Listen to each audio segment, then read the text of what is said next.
The devil made me do it. The devil did it. The devil was already defeated. Amen? The devil was already defeated.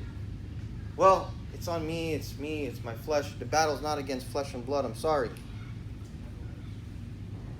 Your greatest enemy is sin. It's sin. Sin is what is the opposite of holiness.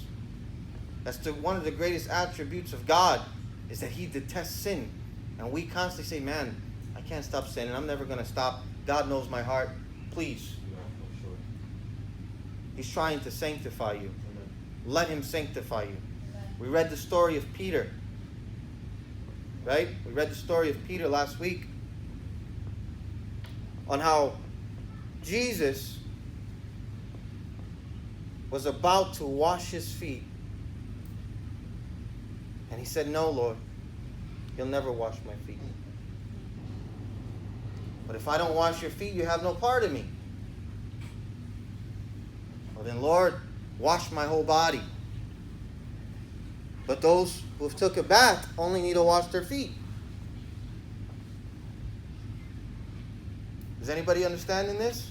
Amen.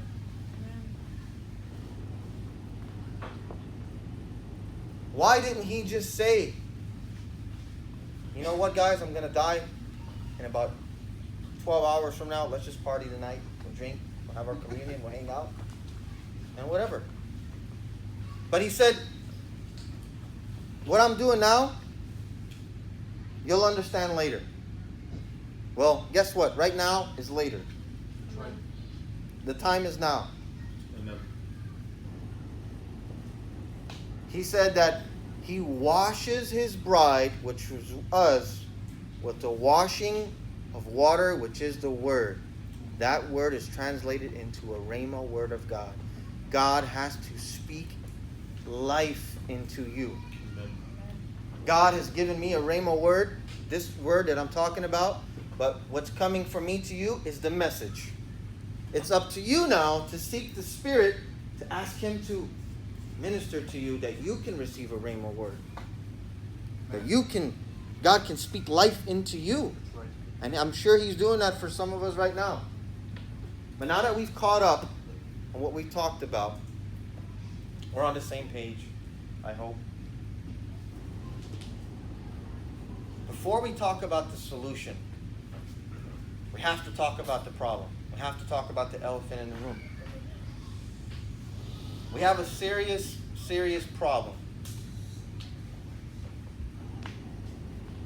Our church, our home as in general, for some reason, we're one person inside of the church, and then 6 days a week we're a different guy. That is not the way God intended it to be, I promise you. Come on. That is not from God. Speak about it. That is not God. I'm sorry. That is religion. Man makes religion. God makes relationship. Me and the pastor was talking. We're constantly, I'm guilty of it myself. Get to the house of God. Come on. Get to the house of God. Don't miss your blessing. I'm guilty of it. I'm standing here right before you. Till God broke me.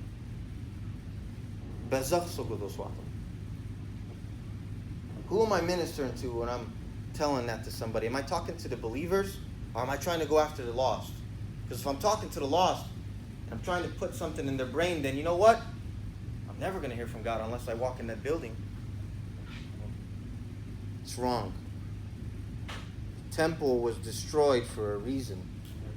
Because God has elected you to be the house of God. Amen. For you to be the house that houses God's presence. But because we don't understand that concept, we believe that holiness is in that building.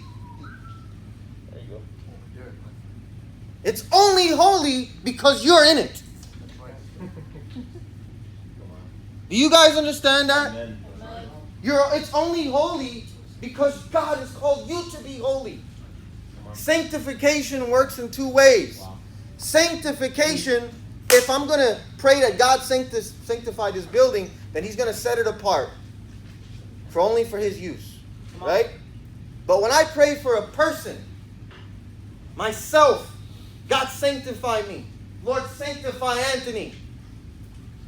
That word sanctification means holy for a person, but set apart for an object. We are not objects. We are sons and daughters of the Most High God. What a responsibility. What a responsibility. To allow the Lord to wash us with His Word. I'm going to read a couple of scriptures. And I'm done. What do you got? Thank you, Jesus. So, is anybody getting blessed? Amen. Amen.